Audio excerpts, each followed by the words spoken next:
मैं 2-3 पॉइंट पे एमएसपी पे रखना चाहूंगा बात।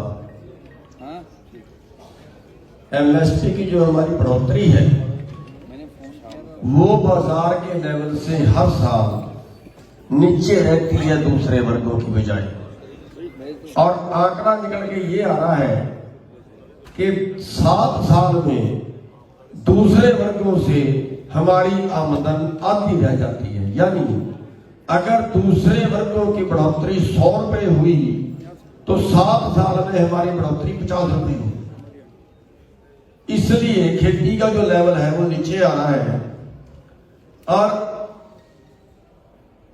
जो मिल रहा है, जो एमएसपी रखा है, उसका कोई फार्मूला नहीं है। मैं तो ये कहूंगा कोई उसका हिसाब किताब नहीं है।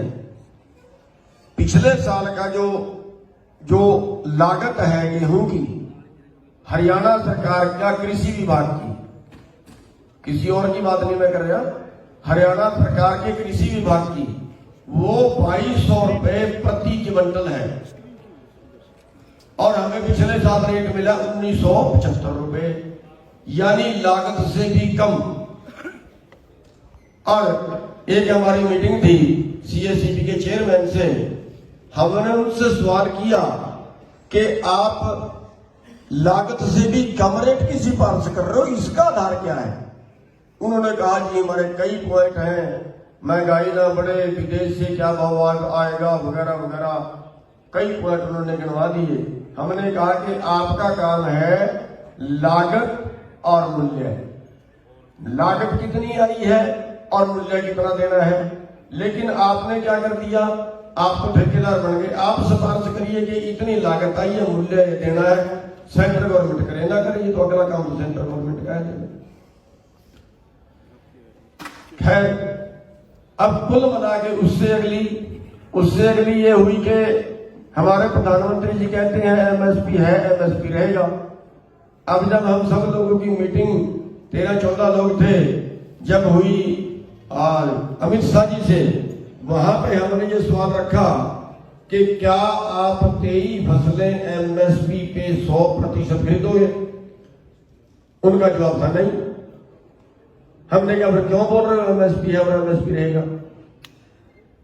तो वही चीज है जो गौब साहब ने बताई कि हमें एमएसपी से 3 लाख करोड़ हर साल कम मिलता है, और सरकार कहती है हम 3 लाख करोड़ कहां से लाए? अब 3 लाख करोड़ कुछ है ही नहीं उनके लिए। जो 7वां वेतन आयोग लागू हुआ, 7वें वेतन आयोग में कर्मचारियों की जो आमदन बढ़ी पिछले साल से बढ़ी, वो सेंट्रल और स्टेट के सारे कर्मचारियों में जोड़ दें तो 4 लाख करोड़ पर साल बढ़ती है, पर साल 4 लाख करोड़ बढ़ती है। और पूरे देश को एमएसपी दे दो 3 लाख करोड़ बढ़ता है, और वो 3 भी नहीं बढ़ता। अगर सरसों का तेल बाहर से ना मंगाए तो सरसों एमएसपी से ऊपर, मक्का अमेरिका से ना मंगाए मक्का एमएसपी से ऊपर। पिछले 6 साल से गन्ने का रेट नहीं बढ़ा क्योंकि ब्राजील से मुकाबला कर रहे हैं। तो इसलिए सुनने वाला कोई नहीं है। हमने इस पे 2013 में हाई कोर्ट में केस किया, हरियाणा, पंजाब और केंद्र सरकार को पार्टी बनाया कि एमएसपी से खरीद शुरू होनी चाहिए। एमएसपी का मतलब क्या है? हाई कोर्ट ने हमारी बात मानी। केंद्र सरकार, सेंट्रल सरकार, स्टेट सरकार, तीनों सरकारों को कोई जवाब नहीं आया, लेकिन सरकार ने ऐसा दबाव दिया कि हाई कोर्ट ने वो केस अलमारी में रख दिया, फैसला सुनाने की हिम्मत नहीं हुई आज तक। तो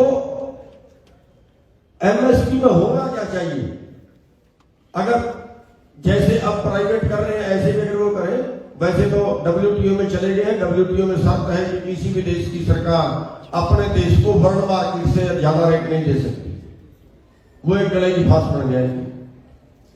लेकिन अगर इनको प्राइवेट भी देना है, जैसे ये कर रहे हैं, ये तीनों कानून एमएसपी को खत्म करने के लिए ही बनाए गए असली तो होना क्या चाहिए? अगर बाजार में भी किसी ने खरीदनी है, मान लिया हमारा मक्का बाजार में खरीदा, मान लिया एक भाई गेहूं की तरह कर रहा था कि 1800 रुपए बाजार में बिकी और रेट 1975 है, तो 175 रुपए सरकार दे दे।